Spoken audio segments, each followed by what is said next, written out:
There is a saying, what we eat, we become.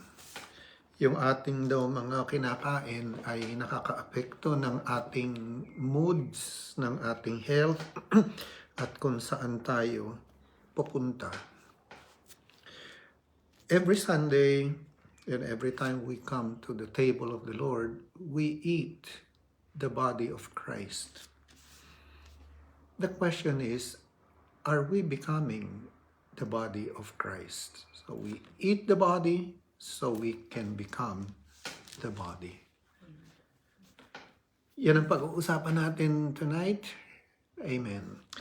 Thank God for another opportunity to be able to share to each and every one of you from the living Word of God. Welcome to the communities of St. Paul. Proverbs 23, first scripture we will read today, and verse 7. For as he thinks in his heart, so is he. As a man thinks in his heart, so is he. Katulad nga nito, yung ating diet, it can significantly influence our physical health, our well-being, and our overall lifestyle. Kung mahilig kang kumain ng mga processed food that you know already, it will contribute to poor health. If you eat healthy foods, then you will live a healthy life. Mahilig ka kumain ng matatamis, sobra-sobra, I think you know kung saan ka patutungo. I share that in order for us to realize, is here in Proverbs it says, ang ating mga isipin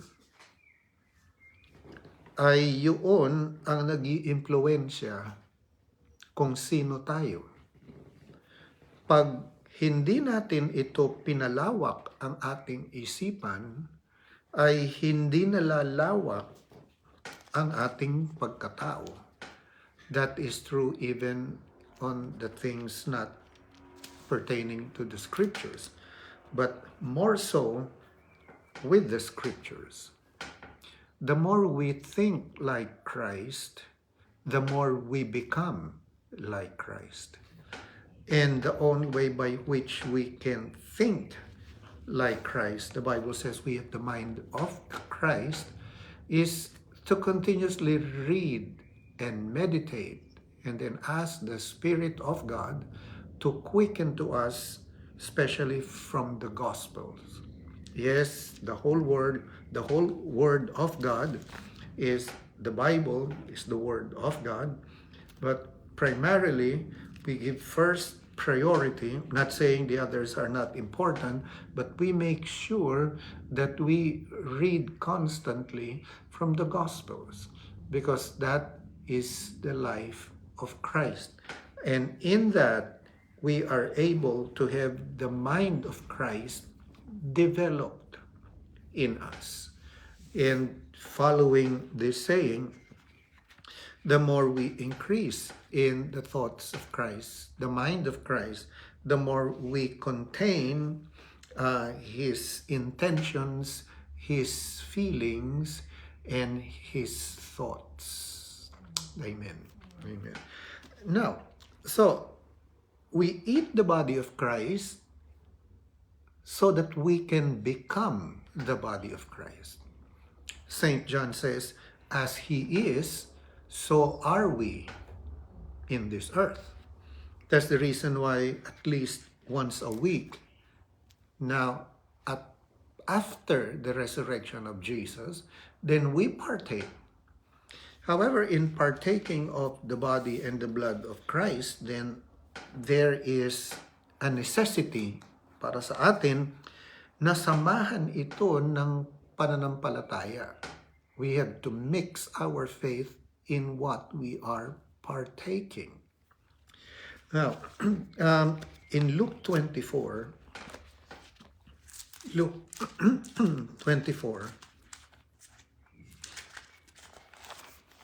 in the verse actually it's from verse 13 until verse 35, but we're not going to read the whole thing. This is talking about the day of resurrection, the first day. This was already in the morning towards noontime. And remember, ang nangyari dito ay the women went into to the tomb, and then they found out that the Lord Jesus Christ was not there. So, you know the story.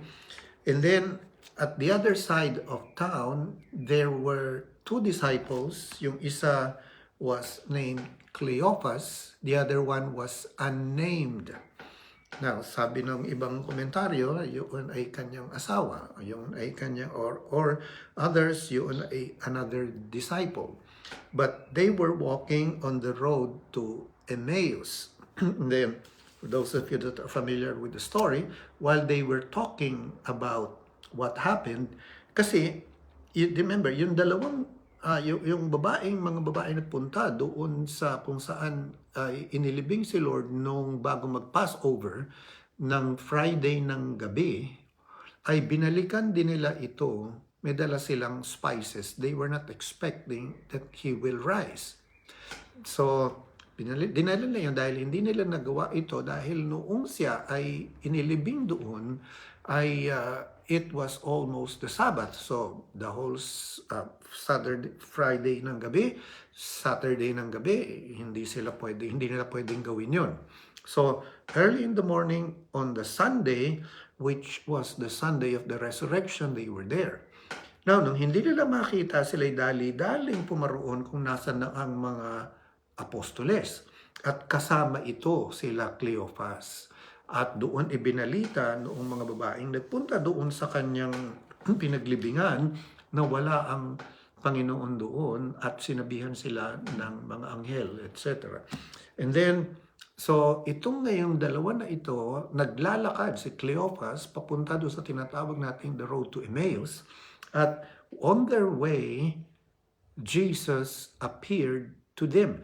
Pero hindi mo na pinabayaan ng Panginoong Jesucristo na siya ay makilala nila. And then, they were walking at medyo malayo-layo din yun. At nung sila ay padating na doon sa bahay, doon sa Emmaus, ay inaya nila ang Panginoon na huwag na magstay muna doon sa bahay. And then, in that house, doon sa verse 30, now it came to pass, as he sat at the table with them, that he took bread, blessed and broke it, and gave it to them. Then their eyes were opened, and they knew him, and he vanished from their sight. So verse 30 again tells us the four words, which is the overtone of the Eucharist. He took bread, blessed, broke it, and gave it to them. Diyan nagsimula na ang Eucharist is done at the beginning of the week. Diyan nagsimula. After the resurrection. Yan na. So pinakita ng Panginoon. Yan. Then, dito naman sa John 21, sa John 21 verse... actually, it's verse 9 until verse 14. John 21 and verse 9 until verse 14. Ito yung unang nagpakitang muli ang Panginoon sa mga disipulo. Let's read it from verse 9. Then as soon as they had come to land, they saw a fire of coals there, and fish laid on it, and bread. So hindi nila nagtataka sila bakit meron doong coals at meron coals sa fire, mga charcoal. And then meron doong isda at meron doong tinapay. Jesus said to them, "Bring some of the fish which you have caught." Yun. Then verse 11, Simon Peter went up and dragged the net to the land full of large fish, 153, and although there were so many, the net was not broken. Jesus said to them, "Come and eat breakfast." Yet none of the disciples dared ask him, "Who are you?" knowing that it was the Lord. So pagkakataon na ito ay nakilala na nila ang Panginoon. Verse 13, Jesus then came and took the bread and gave it to them, and likewise the fish. So again, the word is here, took and then gave, speaking again of some of the overtone of the Eucharist. Then it says here, now this is now the third time that Jesus showed himself to the disciples after he was raised from the dead. Yung second time, remember, that's the yung isang Sunday na yun, di ba? Yung when Thomas was not there. So, ganito, what we eat, we eat the body of Christ so that we can become the body of Christ. And the challenge here now is, it is for the life of the world. And this is the challenge for us now. Merong isang theologian, kinokompara ang mga iba-ibang religion. At ngayon, ang sabi niya, itong religion na ito, ang dating ng founder nito ay may espada. At alam niyo na kung ano parang ibig sabihin noon. Pero ang Panginoon, nung siya'y dumating, ang dala niya ay tuwalya. Para saan ang towel? To wash the feet of the people and to love them. Ang tanong ay ganito, paano ba ang ating dating sa mundo o sa mga nangangailangan? Are we having the highfalutin, holier than thou attitude? Or are we asking God, Lord, how can we serve and love those that are far from you? Sila ay napalayo sa paanong paraan namin sila mapagsisilbihan. Kasi ganyan ang dating ng Panginoon. We eat the body of Christ so that we can become the body of Christ. Genesis chapter 14. Now, I hope that these next thoughts will be able to help you as you approach the table of the Lord. Ano ba ang nangyayari dito? Some of you already know that in the table of the Lord, lalo na whenever there is the wine, nakakatulong itong mabuti sa ating senses. Senses, touch, hearing, seeing, smell, tasting. So, ang host that is dipped in the wine that has become the body and the blood of Christ, ay nalalasahan natin ito at ito ay nakakatulong ng mabuti sa ating senses. Dahil yun, paglasa natin of the wine, then we are helped in order to discern the body, the blood of our Lord.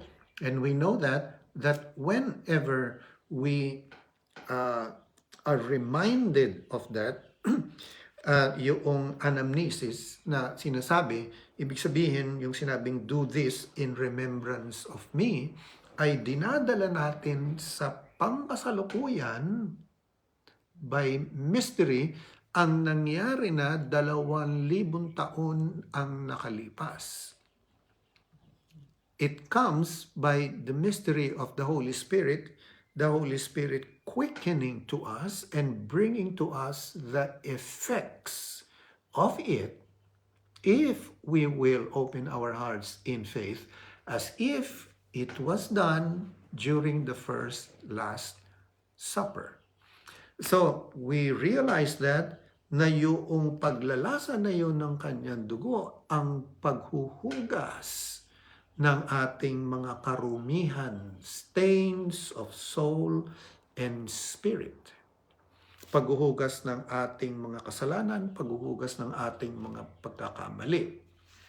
So, ngayon, ito namang reading na ito sa Genesis 14, may this add to you so to help you realize what is happening. Now, ang background nito, si Abraham, ganito kasi yun, si Abraham, meron siyang pamangkin, nagngangalang si Lot. At ito ay nagkataonan dun sa Sodom, hindi pa yung Sodom na hindi pa ito yung Sodom. Ito yung naging karumaldumal sa harapan ng, this happened, after this time. Pero ang kanyang pamangkin nandoon sa Sodom.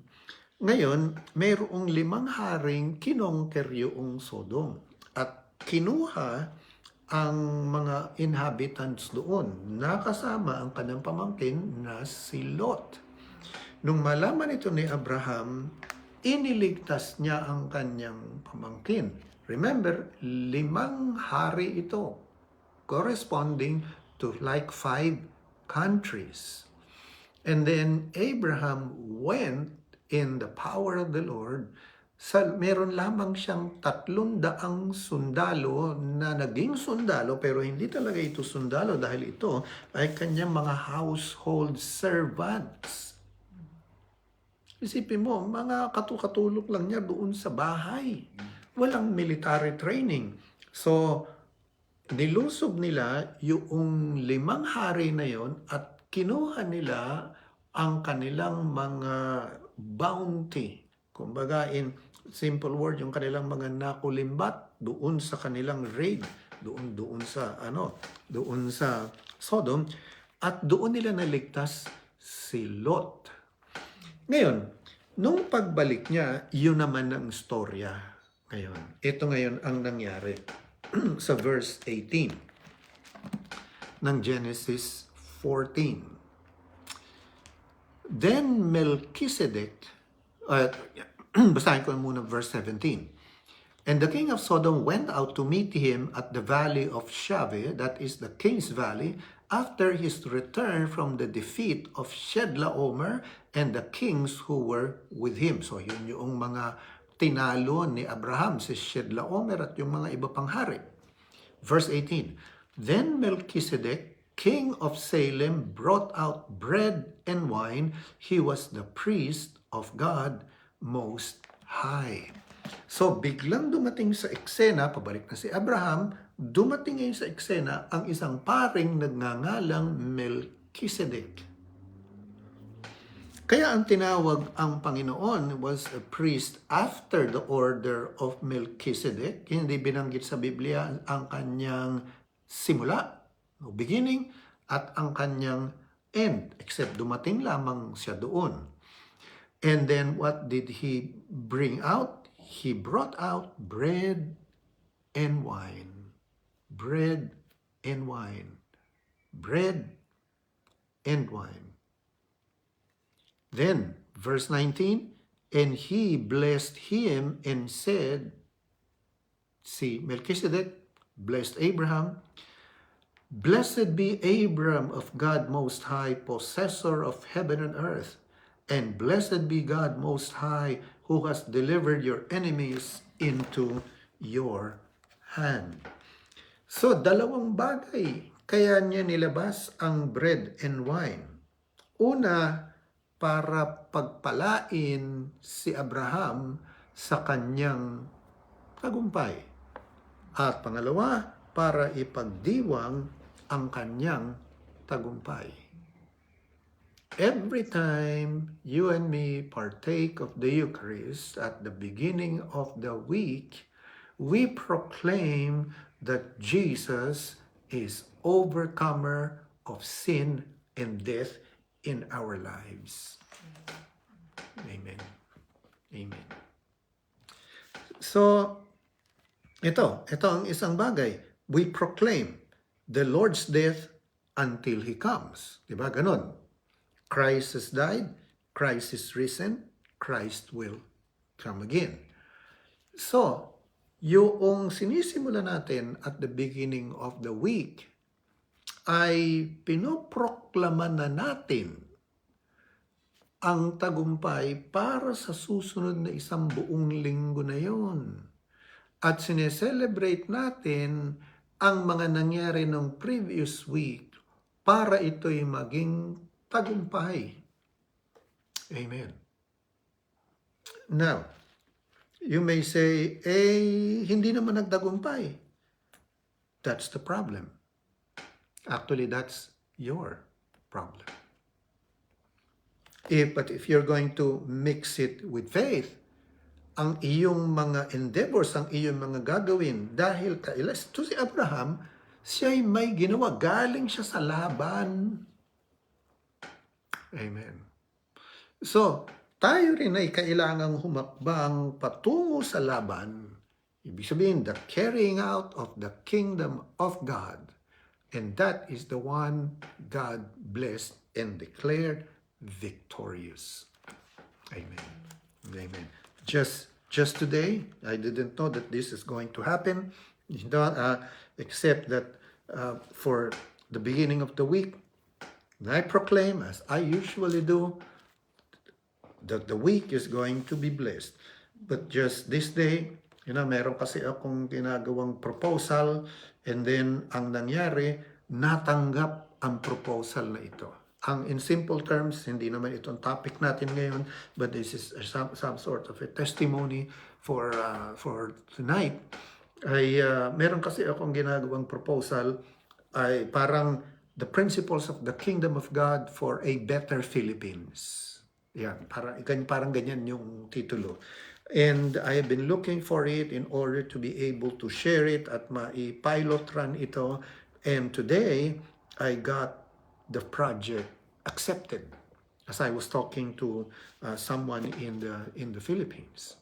And I was not expecting that I will get that here, this early, dahil yung mga iba kong kinausap ay, of course, natuto din ako doon sa kanila, pero hindi pa yun sa kanila. Pero finally, here in this project, the proposal was accepted in principle. Amen. Amen. So, ang victory, kailangan nating hakbangan. Kailangan nating mayroon tayong gawin to carry out the kingdom of God. Palawigin ang kanyang kaharian. And that's where the victory is. Maaaring ang atin din namang mga pang-araw-araw na buhay, ang ating laban sa mga obstakulo, sa mga gawa ng kadiliman, even in our own weaknesses, then we, at the beginning of the week, through the Eucharist, proclaim the victory. Just like, Abraham here. We eat the body of Christ so that we can become the body of Christ. As He is, so are we in this world. Amen. Amen. So we've got to launch out into the deep and do something. Now, ito naman, itong account noong linggo, ang Gospel from Luke. Pero there's a similar account in Matthew chapter 14. Matthew chapter 14.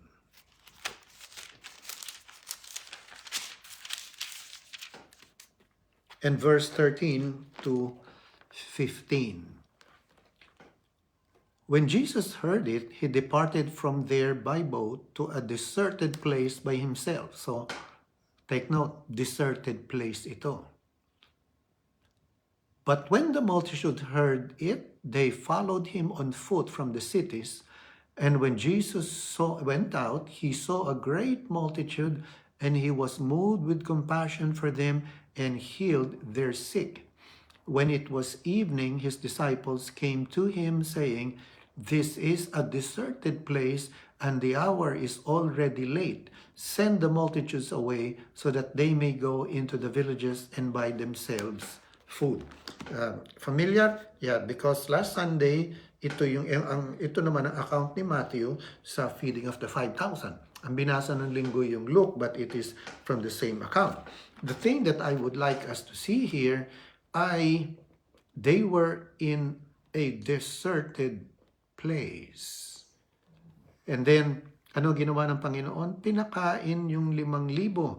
At again, ando doon ang 4 words. Paano nangyari? Meron 5 tinapay, 2 isda. He took them, He blessed them, He broke the bread, and gave it to His disciples. At ang mga disipulo ay ipinamahagi iyon sa kanilang lahat, and they were all filled.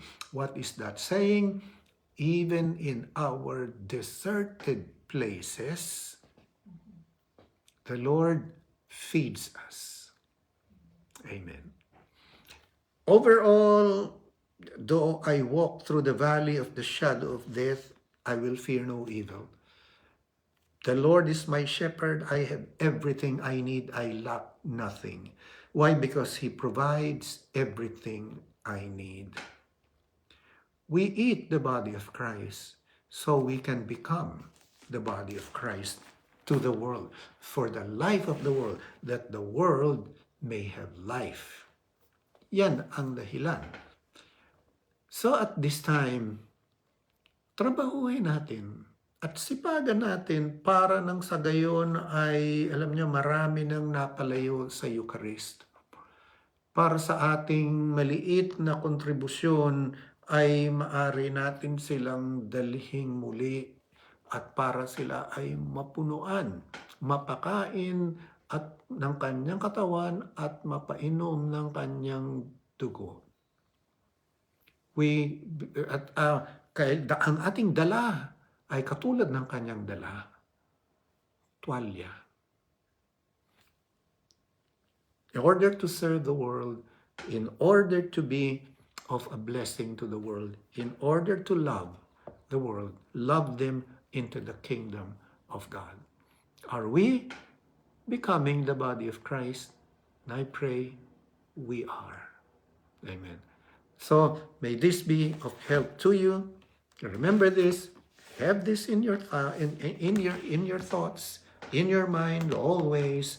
You eat the body of Christ so that you can become the body of Christ. Mix it with your faith and realize and see how God will take you into greater things for the glory of your name, for a greater usefulness, and for more success in the kingdom of God. Not the success of the world, but the success for the glory of God.